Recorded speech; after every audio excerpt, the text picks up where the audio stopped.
We'll do it live.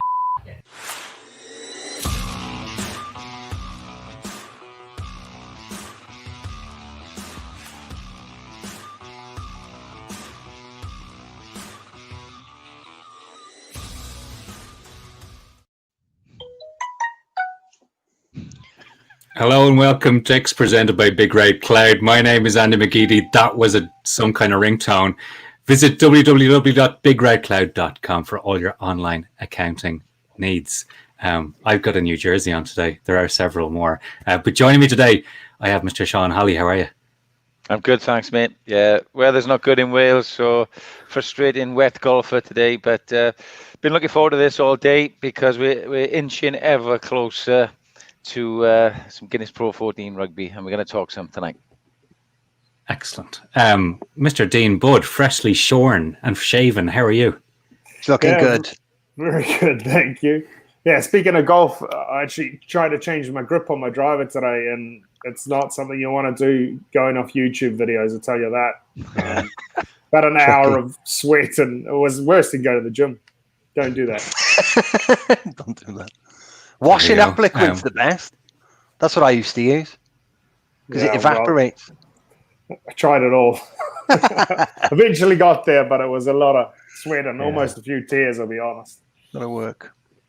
And live from this racket stringing room, which is next to the regripping room in Casa del Williams. No, it is Paul Williams. How are you?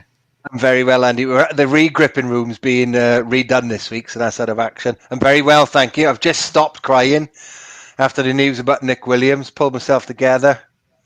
Here I am. It's a very emotional time, and we'll be very conscious of that during the show. We have producer Adam Redmond in the background. He will slide into the show at appropriate and subtle times, gentle times. As we go through the show, we'll run through a couple of things that we will get to today. Keep in mind, we do want your comments. We'll be joined by some, I think, usual customers and perhaps some unusual customers. We'll be looking at some of the Six Nations fixtures released today. We look forward to the final couple of rounds of Super Rugby Aotearoa, which we've been paying a lot of attention to on Saturday mornings with their live watch-alongs. Nick Williams is hanging up the boots, the big man. It's very emotional. Jamie Roberts, another big man, going to the Dragons. R.G. Sneeman, a very big man. He's been in the media this week talking about Munster. The Welsh regions sorting out their own pay cuts themselves. We'll talk to Sean about that a bit. We'll see what's going on there. But yeah, get your comments in, folks. BearHug, our friends who do good and bright orange supports. They're giving away gear for the best question or comment of the evening. BearHug are the unmistakable orange muscle sleeves and joint supports, uniquely using bamboo in the makeup of their supports. This difference in composition can increase blood flow and dramatically reduce rehabilitation and recovery periods while enhancing performance. Visit getabearhug.com. I'm supposed to be rewriting. I'm supposed to be rewriting that so it's shorter, and I keep forgetting to do it every week. I'm gonna sneak extra words in next week if you do not have a shorter one on the desk for me. Right? As long as you have the word orange and bamboo in there, I think we get the picture. You know. Yeah, you know it is. Exactly. It's good stuff. It's fixing my leg. Yeah, it is good. So we'll start. Evening Michael Jenkins, evening James Reid, Alessandro Pozzo, Hewell Davis, or is it Howell? Howell Davis. Howell, yeah. Corrado Avitabile. That's my effort. I might be wrong. Okay. How are we all doing? Great to have you along for the ride. We'll start. Paul, how's your week been? Really good, bar the Nick Williams news. It's been a tough year for me. That with Hadley Parks going as well, and Nick Williams finishing. You know, thoughts and prayers are sort of with me, really. Two of my favourite players are gone. I was just thinking what'll happen when Alan Wynne-Jones goes. I'll be hospitalised, I think. I think it'll be the end of St. David's Day, mate, because it'll have to be Alan Wynne Day. Alan Wynne Day. Yeah, no, it's been. Do you know what? I've actually quite enjoyed this week because at least we're so near now to the Pro 14 rugby, and chatting about it really seems to matter again. So we were chatting about Jamie Roberts, say, about a month ago, and it still felt like a long time ago. Whereas now it feels real. Yeah, it's getting close. So, Sean, are you? It is. No, it's good. I mean, Dean, if you were still playing, right? What do you think you'd be feeling right now? Because there's a lot of uncertainty around the world, but you are looking ahead to real fixtures now. Yeah, just relief. I think as a player, all you want to do is see the back of preseason, and especially being such a long unknown one, to finally have some dates in the calendar. It just makes everything a bit more real and exciting. Yeah, that's it. And Sean, you're close to getting paid again. Yeah, God, I genuinely forgotten what it's like. I think genuinely, because for those who don't know, my work pretty much is freelance. I've got a couple of businesses that I'm a shareholder of that are ticking along lovely, but you still got to pay the bills, and I'm not. I've been very fortunate in my life, my career, I still am, but I like working. That's the thing for me. It's a bit like Dean says, when you're playing or coaching, then you don't want to be training all the time. You want to get into it. You want to knock heads, and have something to work from for the next game. So for me, not being able to actively go out and commentate or do any analysis on games that have just happened, and then I work a lot in hospitality and events and meet people, and it's just been nothing. And it's been good in terms of having some family and personal time, but now it's just getting to that point where Sick of the kids. Like today was hit the nail on the head. Holley, I can smell the paychecks. Well, I'm hoping Adam Redmond to do a bit more work for Guinness Pro 14. Drop that hint in. But it hit home today because I look forward to playing golf today. I play in a society called the Welsh Entertainers and Do-Gooders Golfing Society, the Wedges. They're all comedians and TV presenters. It's hilarious. We had our first game today down in Llanelli, and it bucketed down. We walked off after 9 holes. So that just hit it home again today. Is like, oh my God, bring on the rugby, please. Let's get back to work. Exactly. Sean, think of the upsides, though, of COVID, which have been few and far between, but you've got to come to work with the likes of me and McGeady in the dregs of the rugby world. Isn't it, Andy? We've brought him down to our level. It's been emotional. and twice a week at that. Twice a week. Twice a week having to work with us. I know, yeah, it's good, but it's good to know that from Dean's point of view, as someone entering perhaps a media life, that there might be a job going at Pro 14 Towers if Sean keeps this us up. That's what I'm feeling here. Right? Yeah, I've been greasing away in the private chat. Oh yeah. So listen, let's get straight into the Nick Williams stuff, right? Because it is hot off the presses today. I didn't really see this coming. Maybe I was a bit naive. Paul, you've been talking to the big man through some of your other job work. Did you see this coming? Yeah, I mean, it's been chatted about for the last sort of 12 months. I mean, I think a lot of people are surprised that he even made it this far. You think the way that he played the game with and without the ball, I'm not sure many thought he'd make it to the mid-30s and beyond. So I think he was on the cards, but what a fantastic career he's had. He's been, he is, no secret, he's one of my favorite players. Like electric, dynamic ball carrier, big hits, and I think that's what's unusual about Nick is that you see some players who are well known for the big hits, some who are known for the big carry, and it's rare that you get players who do both to a really high standard. And I think we've been lucky enough to have him in Cardiff the past couple of seasons. I've been down to watch him quite a lot, and he's magic to watch. The way he carries, it's like everyone is his last, and sadly, it looks like we've seen his last.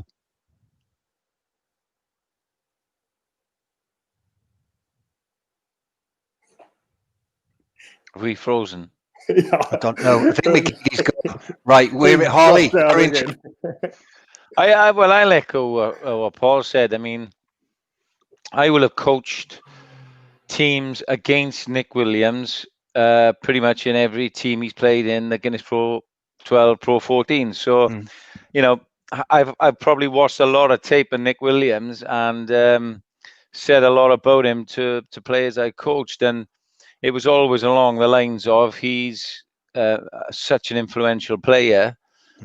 you stop Nick Williams and you tend to stop the team he's playing for. We used to have a saying called "Kill the King," and it came about when Todd Blackadder came to Edinburgh, because if he ticked, Edinburgh ticked, and it was very much the same with Nick Williams. I'm sure Dean will agree with me, but not just with the ball as well. I think he's a presence over the ball, which was, is added value for a man of that size. And I think Paul's right in so much as the way he played the game and the amount of games he ended up playing has probably cost him. I've always likened him a little bit in the Filo Tia mold, but we picked up Filo Tia having had 4 years in Japan, where he probably got his body back in nice shape, playing relatively less games and less intensity. So we then got an extended Filo Tia to 38, 39. Well, Nick now has broken down, hasn't he? And that's testament to the way he played the game. Been a great servant. Fantastically spent so long up here in Europe and offloaded his knowledge to the young players, all the clubs he's been to. So we wish him all the very best, of course.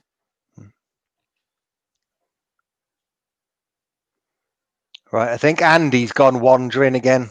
Norman Collier. Yeah. He's gone. Andy, Dean, you must have played against Nick a good few times. Yeah. Following up on that, I mean, Nick, as an athlete, my first experience playing against him, I think maybe North Harbour back in New Zealand.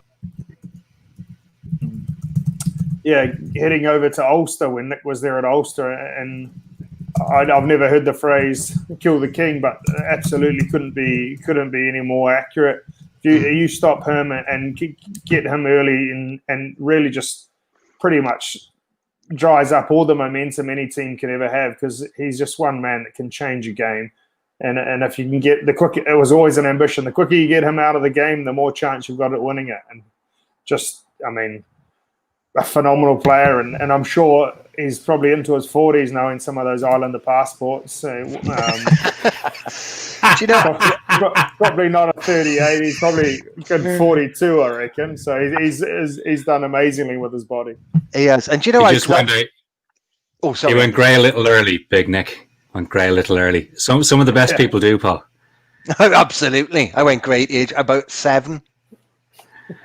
Let's run through some of the stats, because producer Adam was busy. So 253 games, 47 tries. So that's through the Auckland Blues, Munster, Aroni, Ulster, and the Cardiff Blues. 4 times capped by the Junior All Blacks with 4 tries. Pro 12 Player of the Year 2012-13. The Irish Rugby Players Player of the Year 12-13. That was a big deal here. That's worth for him to winning. get that. Yeah, that was a big one. And very importantly, not related to any of the various Paul Williamses that are around the rugby world. No. But is part of the Tim Nana Williams and Sonny Bill Williams family. But let's pick up the Junior All Blacks bit, because we had him on the show recently, and he's. So that was, it was a blessing. Obviously, gearing every up team get that picked for is a day. blessing. Adam, if you've got that, and I'll always be grateful to have played, because I obviously wanted to be an All Black, and to be one step away, it's great, but then I guess later on in life, my brother decided to play for Samoa. So, he asked me, he's like, "Oh, bro, would you have played for Samoa if you knew I was going to play for Samoa?" And I said to him, "Mate, I made the decisions because I didn't know that you were going to play for Samoa. And I guess if I look back at it now, I probably wouldn't have changed anything.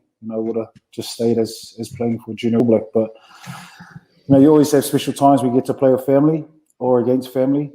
But these are decisions as a rugby player, you boys know that you just have to live with. And but the answer to a question, it was absolutely awesome doing the haka and singing the Samoan anthem." Which us boys, so us Samoan boys and the New Zealand team, we were singing the Samoan anthem, and then to have to do the haka to our people was it was pretty heartbreaking, to be honest. Very heartbreaking, especially the anthem, because I could see my family, their first language is Samoan, and them singing the anthem and then struggling with the New Zealand anthem was a bit, that was a bit sad. But no, it was an honour in itself. Yeah, so that's when we were doing the show, Dean. We all immediately afterwards said that really jumped out at us. And even when we were after the show had finished, we were talking again about how he spoke there. Yeah, that must be pretty emotional to kind of have to live that. Yeah, incredible player, and especially, I mean, it's something just to touch on slightly, but go back to Nick. The shame that a junior All Black couldn't have played for Samoa. I mean, the chance. I mean, he said he's got no regrets, but for him to be able to have gone back at a later age and to given back to Samoa rugby as someone who was no longer in the New Zealand system, he could have done great things in international rugby. Old Nick Williams, and yeah, I can only imagine that. I've similar experience.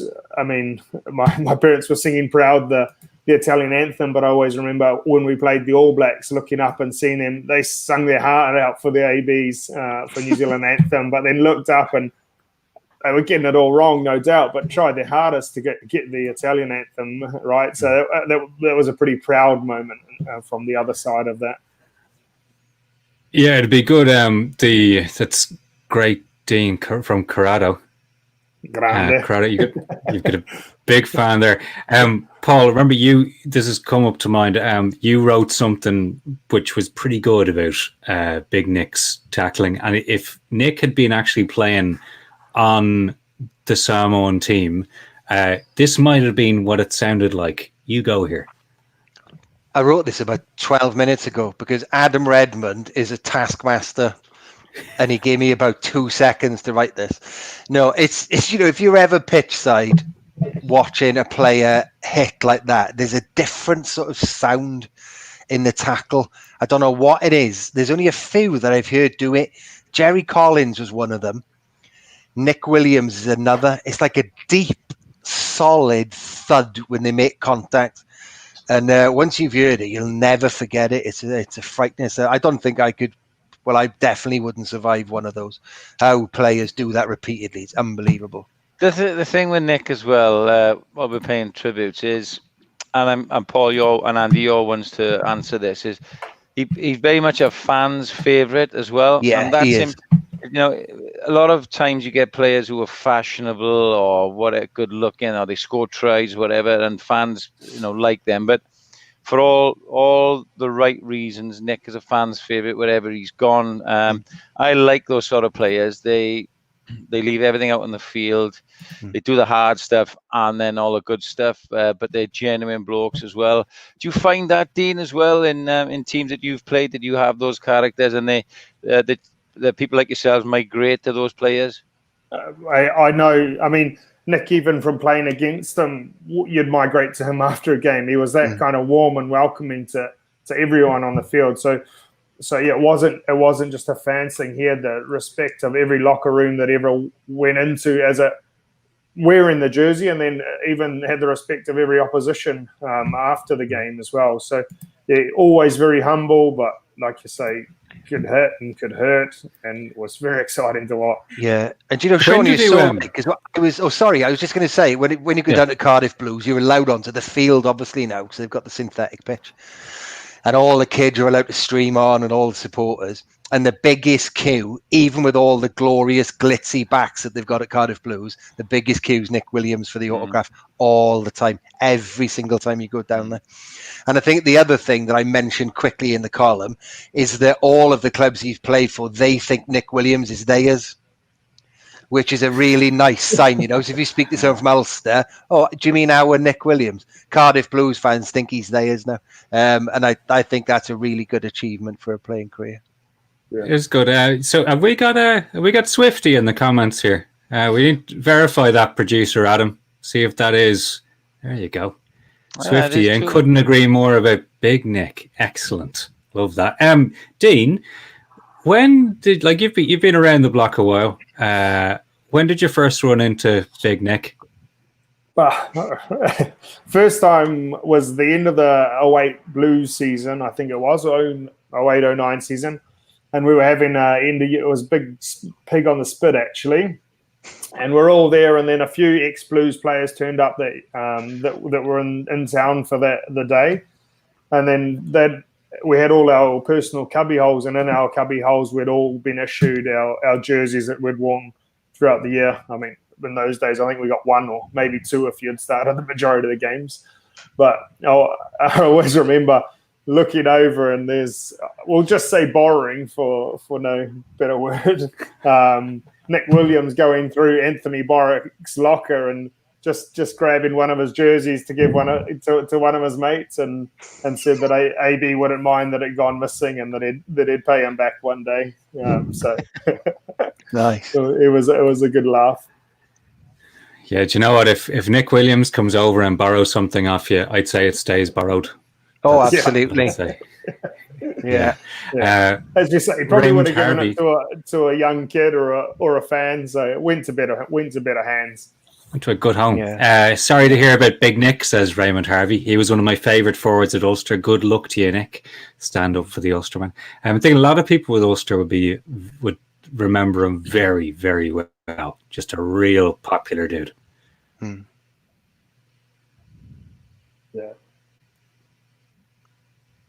Yeah, all the tributes raining in from our followers. So James Reed, regular. Oh my God! Who? Oh, hello, Diana. Hang on. This is one of Holley's celebrity. Who's Diana? This is one of his fan clubs. This is one of Holley's fan clubs, Dean. You gotta watch this. Yeah, Sean, housewife's favourite. Gers 1987. Okay.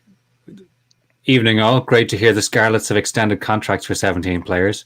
Not just great for Scarlets, and also for Welsh rugby in the future. Yeah, it's good. Yeah, we talked about retirements last week. This is extending.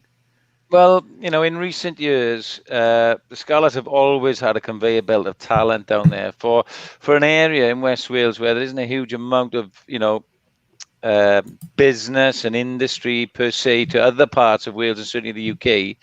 It's certainly a breeding ground for talent, and I know that from I started teaching down there in a college called College Sir Gar, which is now basically part of the academy of the Scarlets, and those players have constantly come through, so they've got a plethora of talent down there, and it's great that they are backing and signing them. I read there's also today that there's one or two Scarlet senior players that have been put on the Welsh Rugby Union player to coach fast track system. I think Lee Halfpenny is one of them, and you'd imagine that somebody like Lee, he hasn't got a very gregarious personality, Lee, okay, but he's a lovely lad. But I would imagine they're seeing Lee as somebody who's very much in the Neil Jenkins mold, who has been instrumental in the Welsh setup for the last, how long has it been? I don't know, certainly 10 years with Warren Gatland. So, that's good to see a few other players on that system. But the Scarlets have always been good at recruiting from the local areas and developing them to the national team. So it's good stuff. Yeah, and I think one of the important signings there, like you said, is Lee Halfpenny, because the more test standard players, he may not play much for Wales anymore, let's face it. So the more they can keep test standard players there for the whole season, in the same way that Jamie Roberts now at the Dragons, he'll be there all year. So they'll get good value out of some of those signings. Good signing, Jamie Roberts. Oh, absolutely. Oof. I was going to say, Dean, from your perspective, seeing Jamie Roberts roll up and not, being scarred by international duty, he can concentrate all his efforts for the Dragons. He's not an elderly dude, but there's a big guy coming down the channel. He will make a huge difference to that back line. They've always kind of not lacked a 10 probably of quality and of composure and experience. So to have Jamie Roberts here at 12 and just control a young 10 or whoever slots in at 10 for them this year, I think would just shore them up, and the amount of experience he's got and and the quality player that he is himself. I mean, God, great signing, and I reckon he's got plenty more years in the tank. It's been the spot. Unfortunately, the Dragons have lacked. They've had young Dixon there, who I think was the youngest player to play in a Pro 12, 16. Big lump of a boy and a prospect, but he's been had to have been thrust in there really young, and alongside then a young team.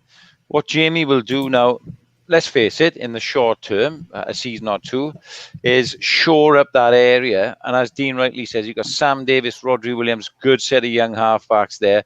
You've got Nick Tompkins coming outside him, Jonah Holmes. All of a sudden, you've got a backline of experience. Jamie, right at the middle of that, does what it says on the tin, always in supreme physical. Nick gives 100%. And that will then allow the likes of Ashton Hewitt, Jared Rosser, two young wings who haven't seen a lot of the ball, but exciting prospects. And then, Dean has been sort of working away with the forwards. They got a little bit more competitive last season. I'm really excited about seeing this when they come back now. However, the expectation goes up. So the pressure comes on a little bit then as well. Yeah. And the other thing, I think people keep thinking that Jamie Roberts is about 56. No. He's only 33. And his stint with the Stormers, he was fantastic. He went straight into that starting lineup. As soon as he signed for the Dragons, I had loads of Stormers supporters tweeting me saying, we'd love to have kept him in South Africa. He went straight into the starting lineup. He carried brilliantly. He distributed really well down in South Africa, which historically hasn't been his game. And I think the other big thing about Jamie is that, he was never the quickest of players. So he's not going to age as quickly as a centre who was heavily reliant on pace. So there's no reason why Jamie Roberts can't play at a very high standard still to like 36, 37. He could, I think he's a fantastic signing for them. If you told me yesterday that Jamie Roberts was 36, pushing 37, I'd have actually not looked it up. And I'd have kind of that's gone, what I'm saying. That seems about right. Yeah. Comment there from Howell. So if the Dragons, what the Dragons need is a couple of good locks, right? That's the difference between them and a serious side. I mean, it's almost as if there was a recently retired lock who needed to stay in the UK for a while. Yeah. Right? The visa.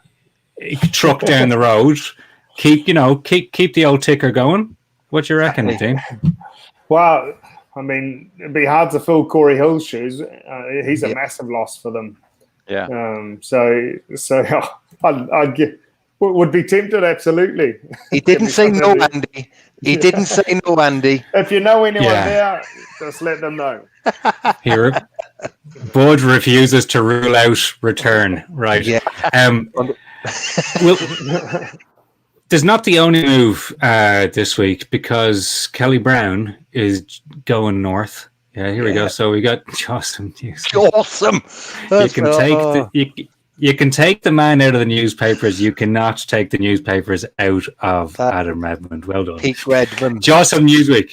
Will Jordan, Super Rugby Aotearoa, Crusaders Jaw, Big Gorgie Sneeman, we'll talk about him in a second. Jamie Roberts, Desperate Dan, Kelly Brown, Supreme Jawline, Glasgow and Warriors, eyebrows. Paul, and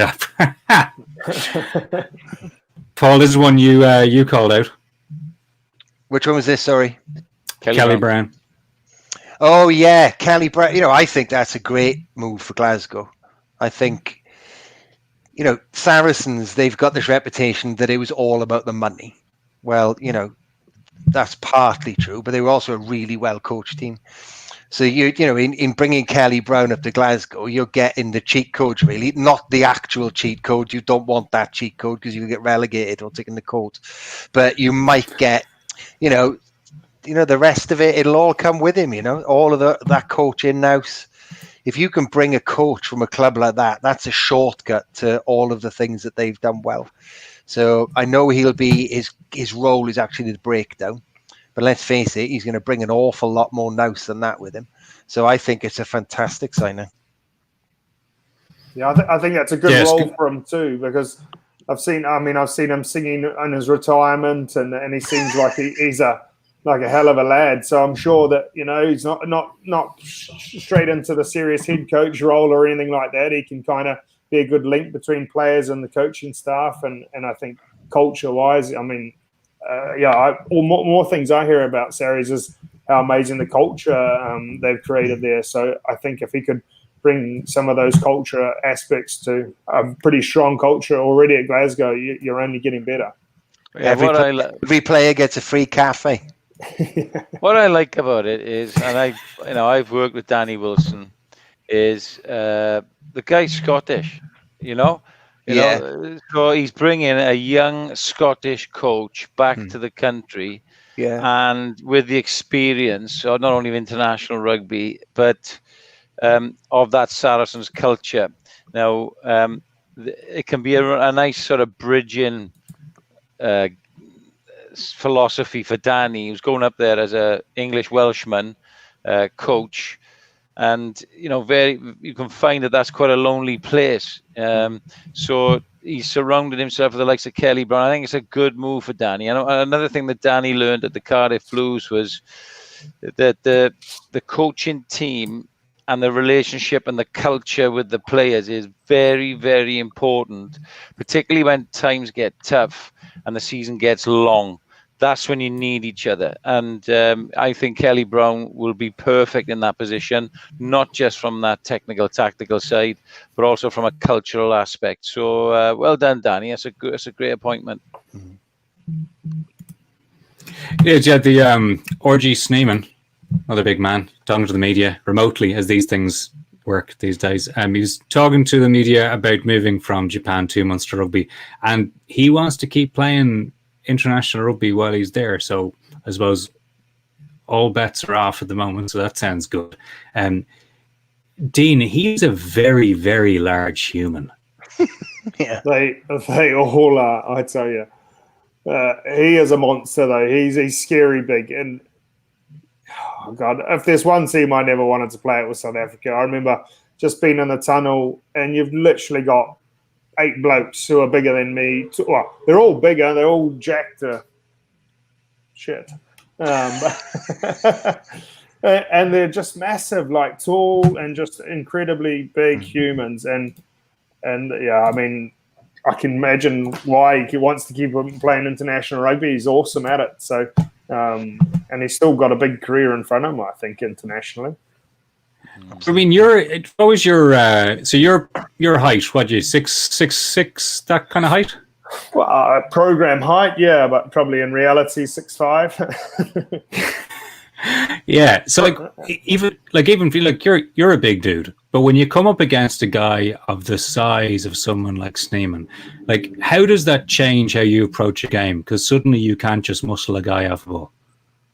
Oh. Not only added weight as well. I pretty much lied my way through my career. Oh, that's great. But no, I mean, line out wise, especially my personal role, calling line outs. I mean, those guys need a half jump and a half lift, and they're stealing balls. So it really adds in a lot of pressure, a lot of study that has to go into a week to try and isolate holes and smaller men. It's a lot more goes into the game coming up against those big men.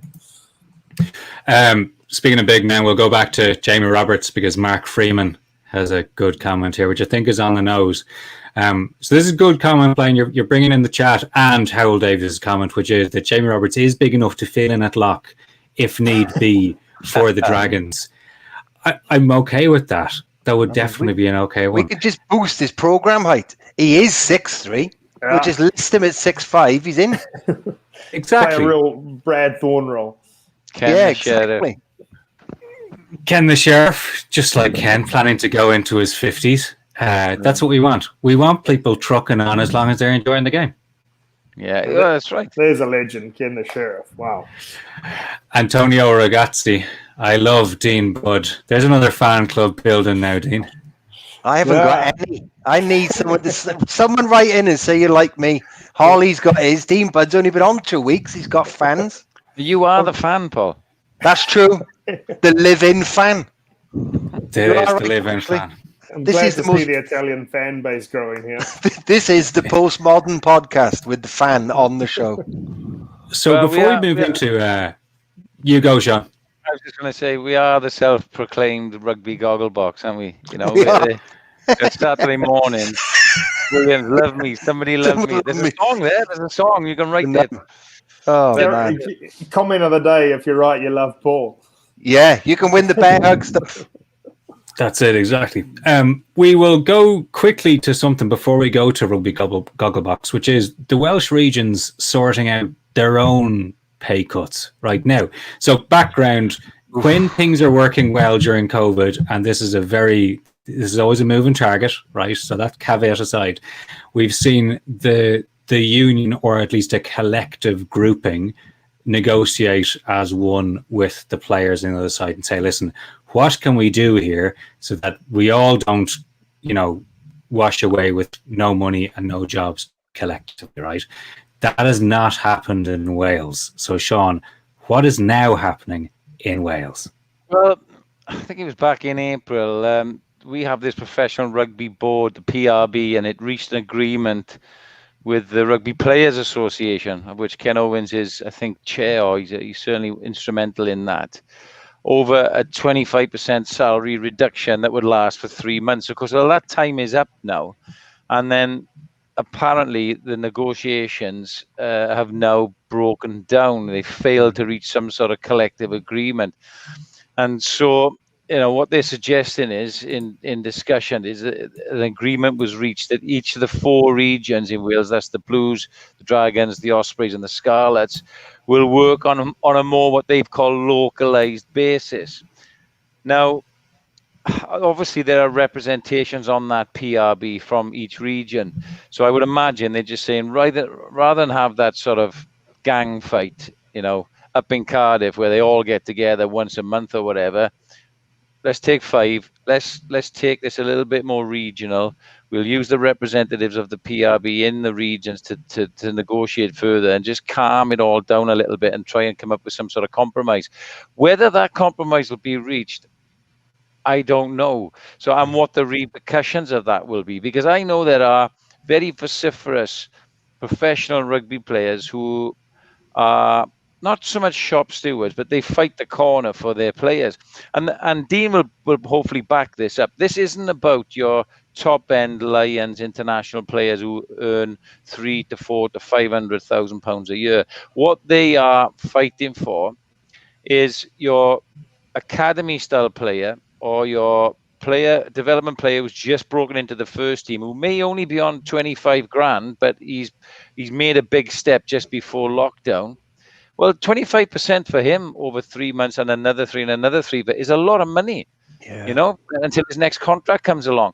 So that's the sort of guys they're fighting for, and they want to get back to full pay, particularly as around the corner, guess what? They're going back to work. So we haven't heard the end of this. It's sort of got under the radar a little bit about the new fixtures that are coming on, but watch this space. Yeah, I'd not heard anything about that, but you're 100% right.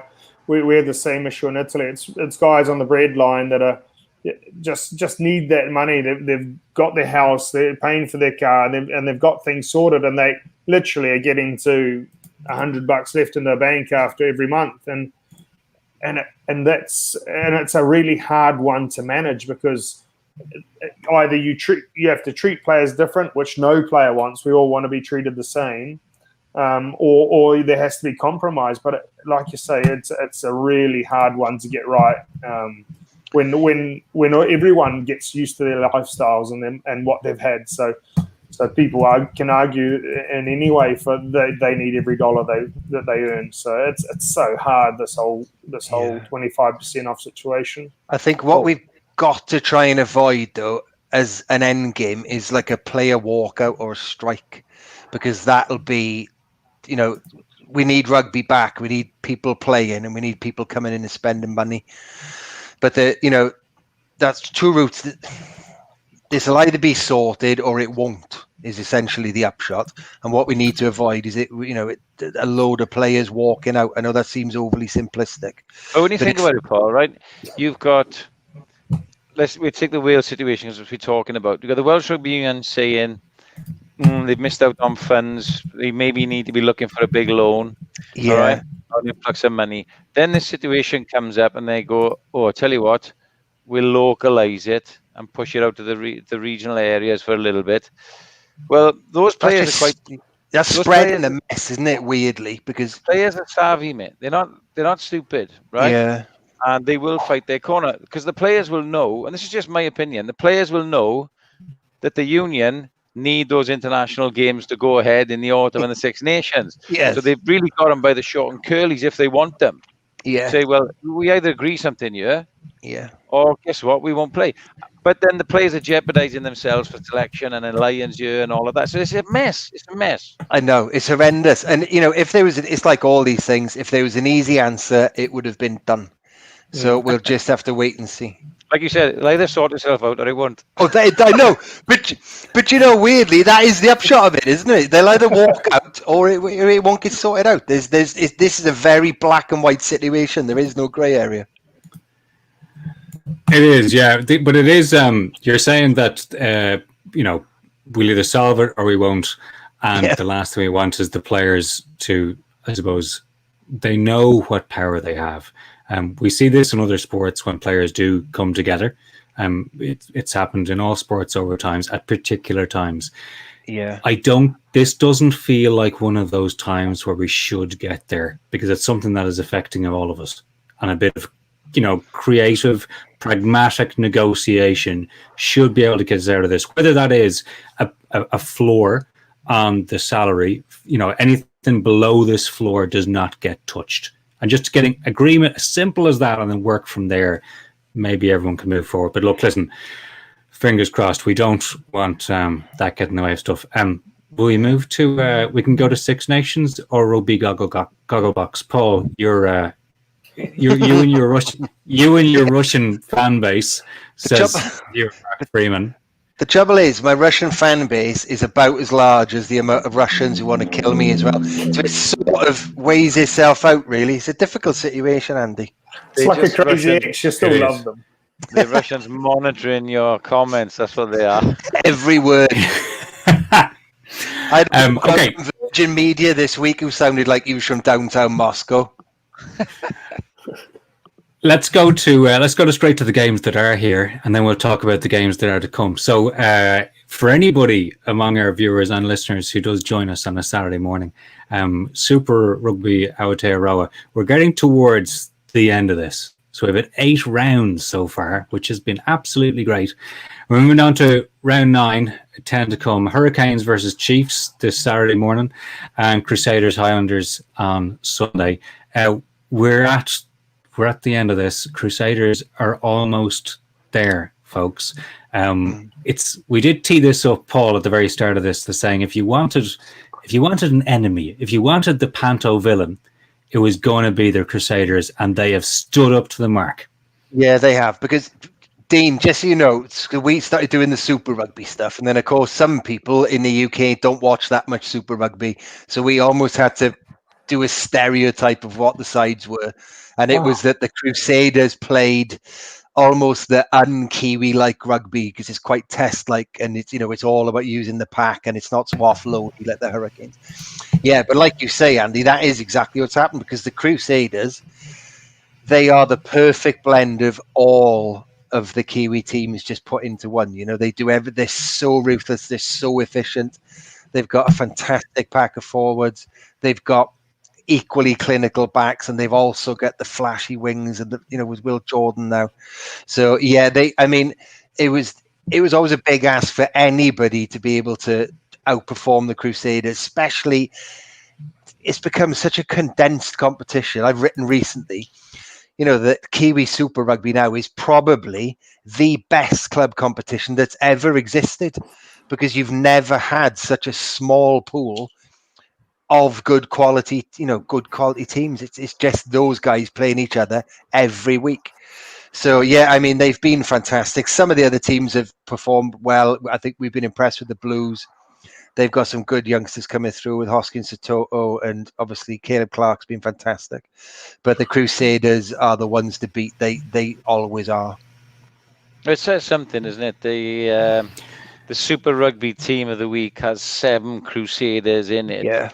In a week where they've lost, or the week before they've lost their first home game in 36 home games or something. But but it just yes, it's 1912. but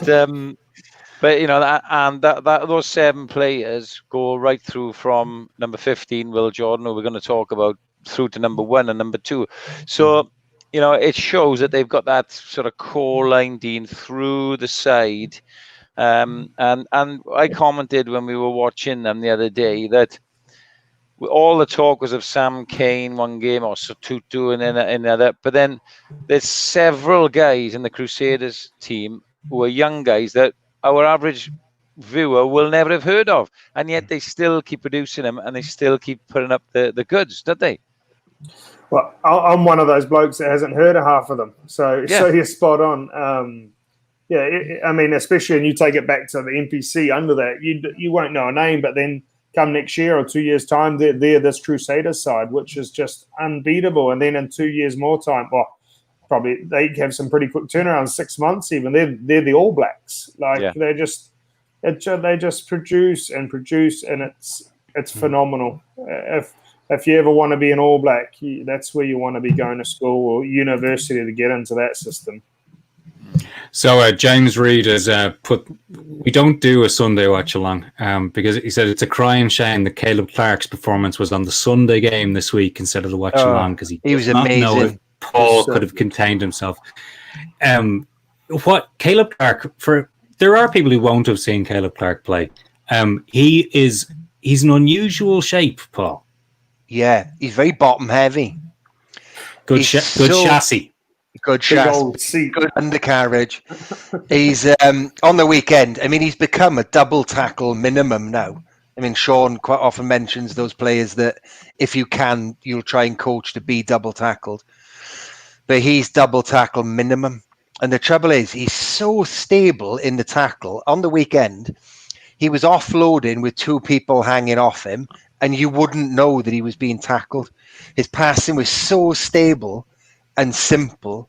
You know, he was delivering balls like some players do when they're not in contact situations. And he rolled out. Who did he roll out? He rolled out one of the Highlanders' backs who they were trying to hide on the wing. I can't remember who it was now. On that crossfield kick, was it? Yeah, rolled him out like a little picnic blanket. It was horrendous. But, you know, he's going to go straight into the All Blacks, isn't he? Let's face it. Has to. Why wouldn't he? Yeah, has to. He's straight into the mix. And just to pick up the player that Sean, you just mentioned. Actually, thinking of it, sorry. The player Sean just mentioned, Will Jordan. I mean, there's another guy, very different shape. But, man, he is appearing at the right time every time. And that is not coincidence. He's an X-Factor player. I might regret saying this, but I've got a little seed of doubt about him. I think he's either one. He reminds me a little bit of Israel Dag style player, you know. And by the time Israel Dag got a run of games in the All Blacks, he became fantastic. So he's not your Ben Smith, nailed on, solid, consistent every week. You're going to get a bit of harem scarum with Will Taylor, I think, but he's got all the bits and he's got that X factor. And I think Ian Foster likes that.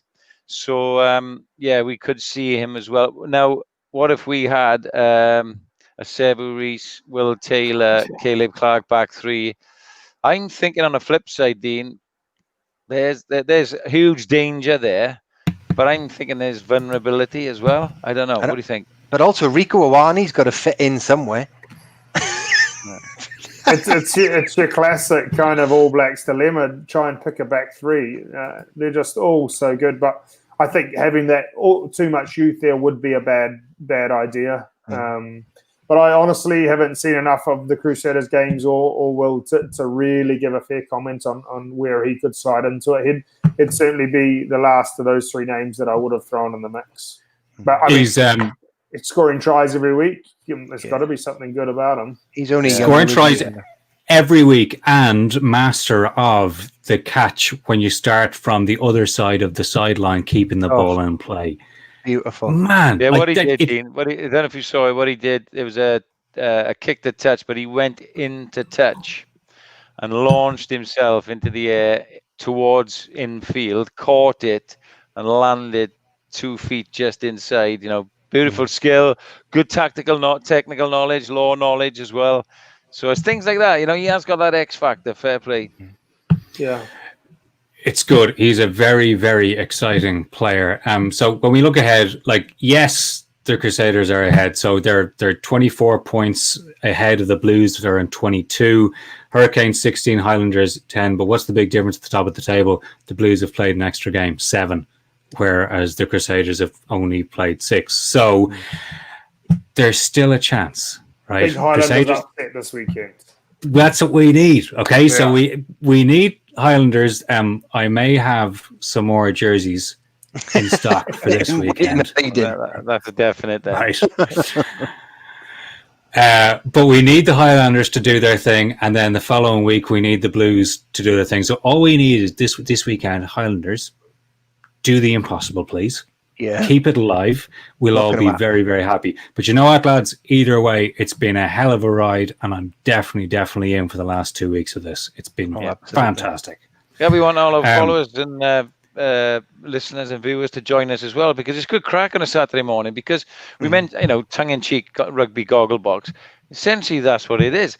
We're talking all sorts of things. The game is on, but sometimes, as much as I love Marshy, you don't want to listen to Marshy sometimes. But sometimes you can multitask. Even men can multitask. It's amazing. Yeah.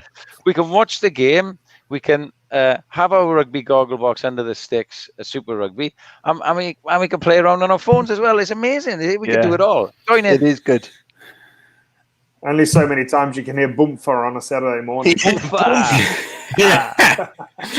Exactly. And sometimes we even get visited by the smallies who wonder why Daddy's on TV on a Saturday morning. But listen, it's all part of working from home these days. So we will have Hurricanes Chiefs as our game on the Saturday, because with the best will in the world, Gatlin 0 from 9. It's on the cards. This is it. So, right. So spell out T1 down under. What is this multitask of which you speak? It's amazing what males are capable of doing when there's a sports on in the background. That's all I'll say. Right. Do you want me to mind the kids? Yes. Can I watch the game at the same time? Okay, fine. But you're bang on, Sean. We are not used to Warren Gatlin teams being in this position. No, and speaking of a few Kiwi friends, he's under a bit of heat. You can imagine how many people have been sharpening their knives for Gats, who's been abroad and so successful. Took the Lions down there, drew a series. It's not all about Gats, is it? They've had injuries and they haven't been getting pumped. They've lost narrowly in games, and sometimes that happens. But trust me, as a coach, you lose 5-6 games and you're feeling the heat. You're almost working too hard, Dean, aren't you, rather than working smart. But I think Gats is a bit too long in the tooth. I think we may even see an upset on the weekend, and that'll be. No, it wouldn't be great for the Hurricanes. Don't give it. That will be in Media Wales now. No chance. He's missed my last comment. He's too long in the tooth. There's a sting in the tail from the ex-Wasp, and I think we might see an upset on Saturday morning. I think it would be great to see for the tournament. Yeah, the thing you can't rule. Yeah. Gatlin always comes good eventually, but it's like I alluded to on the weekend. Test rugby to a degree is about Gatlin comes back on. It does seem a long. It does seem a long time since Bryn was knocking over the drop goal. Yes, it does. And I think almost the difference in style in Super Rugby. Test rugby is about not conceding points almost, whereas Super Rugby is all about scoring them. It's about scoring 5 or 6 tries every weekend. That's how the league runs. They take tries over a 95% defensive completion. Obviously, you'd have both. And I think that's maybe where this current Chiefs side isn't quite up to scratch. Just look at the way they're using Damien McKenzie. Last season, he was allowed to run from anywhere. He could run virtually every kick return. Now, anywhere, his side of the halfway line, it's an up and under. So it's a very different Chiefs team. Rome wasn't built in a day, says Kettlebell Padawan. Gatland has proven class. He'll turn that team around. I'm sure he will, just not right now. Rome was built in centuries. Rome was built in centuries, and Gats hasn't got that long. No. That's very good. Yeah. there's going to be another comment coming up soon, I'd say, from producer Adam. I was just I waiting think there's for going to it be a to pop riposte. up. Yeah. Yeah. So these are the games that are coming up. So we got another couple of rounds of Super Rugby Aotearoa. There is Super Rugby on the Australian side. Holley Gatland on borrowed time. Redmond's killing me. Says- He's hiding behind watching Man United on another screen. No, What's the exactly. score? Listen, He's like one listen, of pal. He's paying the. trolls on Twitter now, isn't he? He can do what he likes.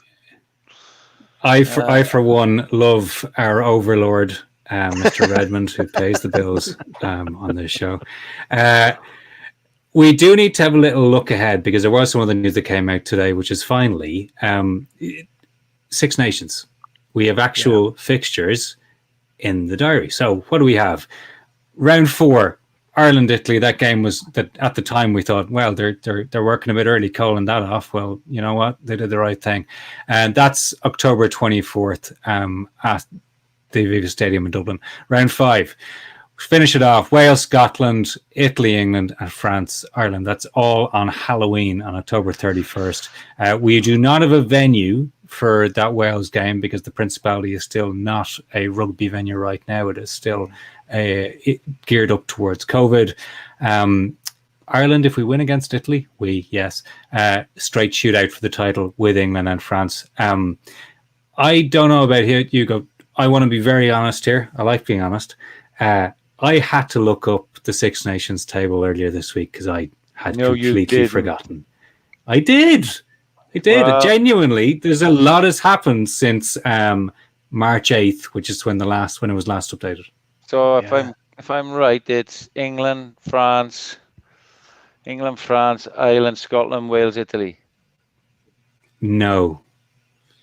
England are ahead on points difference, then Scotland a point ahead of Ireland. Scotland ahead of Ireland. I got that one. Apologies to all my Scottish ex-friends. There you go.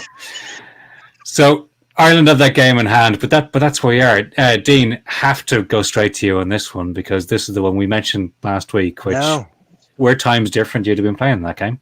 Yeah, today was the first when I saw that pop up. It was the kind of first little bit of emptiness I've felt since kind of since hanging the boots up. It was just those were games we were training for and prepping for, and to see them go ahead kind of makes me feel like I want to be out there playing them. So it was emotional. It was emotional today for me, but I got over it. Dean. But I'm very interested to see if old big Sergio Parise shows up for that England game or not. Yeah, that's essentially his proclaimed last hurrah, isn't it, Dean? I mean, what's your thoughts on how long he's lasted? I mean, we've always seen him outside as somebody who's been in supreme physical condition and maybe has dropped in performances. Has that been the view inside as well? It's hard to give an honest answer to that one, isn't it? You just answered it, man. You basically said yes. A teammate. Yes, you're right. No, but I mean, there was certainly a younger generation of it. I mean, the loose trio that we saw in the Six Nations, I think that could have been probably playing together with. Oh, lost you, buddy. Yeah. I've lost everyone. Am I there? It's okay. We've got you back. Oh yeah. No, that young loose trio I think could have been gelling for a couple of years now to be really ready and world class. And I mean they're bloody Bram, Sebastian and Jake Pelledri, they're phenomenal. So I think they're up there already. But I think if they had a couple more years to gel, I think we could see Italy be making some more ground in the Six Nations. And Sergio having a little bit less pressure. I think he's definitely felt a lot of pressure externally to be that player he always was, and wasn't quite. I mean, no offense to the guy, just we get older and we can't quite do things that we used to do once upon a time. So I think he should have probably taken a step back and had more of an influence, still in the environments, but from more of a guiding role and a bench impact role potentially, rather than kind of playing 80s every week. Yeah, and you think it must be so difficult if you're Sergio Parise, having been, let's face it, one of the top 10 players in Europe and the world almost all the way through his career. And, he was, let's face it, he was the shining light in that team for a decade, wasn't he, So it must be difficult to take a step back from all of that. Yeah, he felt that responsibility, and I can imagine. He just thought he had to keep that going for as long as he could. So there was never ever once a lack of effort from the training field to the games from him, but he just had that pressure from probably that he started to create and put on himself from inside after so many years of being that go-to man. What would be the feeling in Italy about him being granted, let's just say, 20 minutes off the bench against England on the 31st of October? I view it from two sides, quite honestly. I mean, deserves it. Absolute legend of Italian rugby. Idol to so many fans. As you saw, they'd sold out the stadium. All the fans want it. Everyone wants it. As a professional rugby environment, probably not. I know a lot of great players. All Blacks. Look at Ben Smith, the last World Cup, didn't get a swan song. So many players don't get their swan song, and that's just rugby. So I've never once ever been a believer of giving out token caps to anyone. So I'm a bit kind of, I'll sit on the fence on that one because I can see it from both sides. But I'll stay on the fence. I'm not going to be on the fence. It shouldn't happen. It would be bad. Yeah. It wouldn't feel right to me, right? If it was a one-off testimonial type thing or a Baba's game, that's one thing. But if we're playing out the Six Nations, it wouldn't feel right to me. But that's just me from a small room in Dublin. The only person who I think got to call his own shot here was Brian O'Driscoll. He managed to have his own complete exit scenario, complete with balloons and lots of things. Dean, can I ask you? You mentioned Jake Pelledri there and the young back rowers. I had Jake at Bristol very briefly. You could see the potential in him. But tell us about, and I don't know if I pronounced this right, Giamarioli, the player. Giamarioli. Well, thank you. Bless you. From Zebra. Tell us a little bit about him. Phenomenal talent. His first year with Zebra, I think he was making the Pro 14 team of the week, week in, week out. Intercepts, strong, fast, special. Zebra as well. They've got Joe Licata, who's and Maxime, and there's a lot of talent in the loose trio in Italy. So it's hotly contested. But there's a guy like Jama. I just saw it got announced today. He's going into an Italian emerging team camp, so he'll be a name that hopefully, just with a little bit more experience, I think he just needs to complete his game out a little bit, especially coming from a line out forward. He's not someone you want anywhere near it. But as an athlete, absolutely a supreme athlete. Yeah, Licata's another one. Licata, the ballerina. He's the one that catches the eye in the weekly Pro 14 stats. He's up there. Incredible.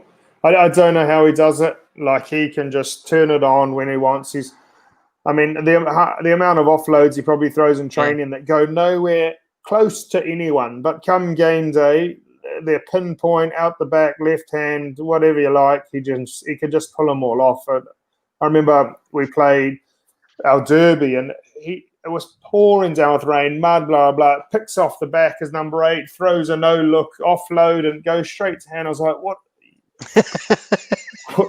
It works. It works every time. That's the phenomenal thing about it. Comment from Matt Haynes. Does Bud miss his time at Velux Valhallans? Which, where is this? Is this this is in Canada? Exactly, yeah. Okay. Amazing place in Victoria on Vancouver Island. I had a couple of years with Auckland, and to be quite honest, Mark Shaw, the ex-Ulster coach, He was my coach at the time, and we didn't really see eye to eye on very much. So that was kind of the end of my time at Auckland, and I don't even know how I ended up there, to be really honest. But I did a little 5-month stint in Canada just to kind of have a break from rugby. I needed to clear my mind and assess if rugby was kind of my future.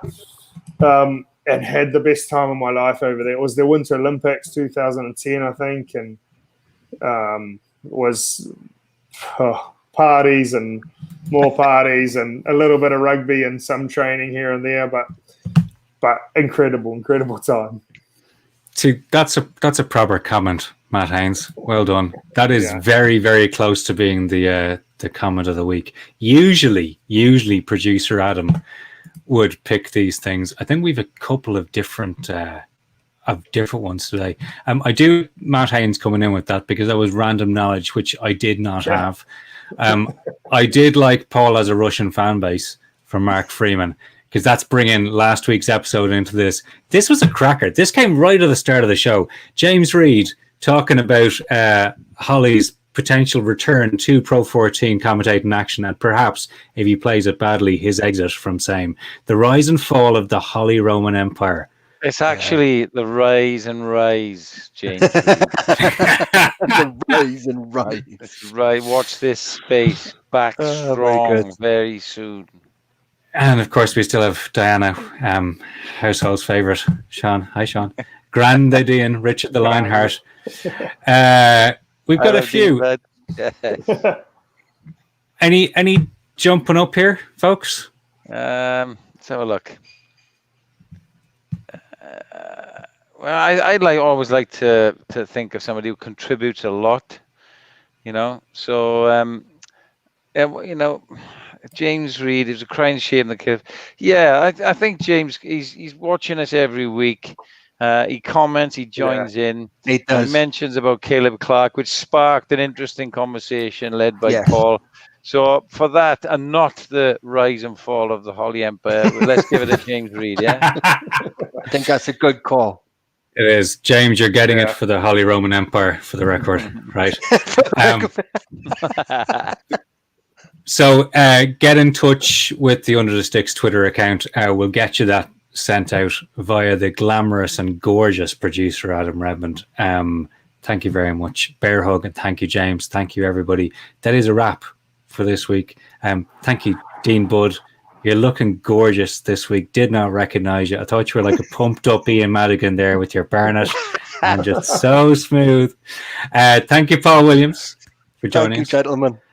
Thank you, Sean Holley. Thank you, producer Adam Redmond. Thank you for everyone enjoying the show. You do make the show with the comments that come in. They send us in great directions every week, as they do on the live Saturday morning Super Rugby Aotearoa watch along. We don't know how long these are going to last, folks. So please join us, where we're hoping for it's Gatland watch on Saturday, and then hopefully our Crusaders will not do what the Crusaders do so well on Sunday, but we'll see how it goes.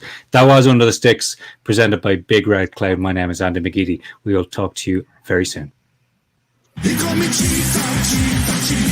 Ooh, cheetah. Alla mama cheetah.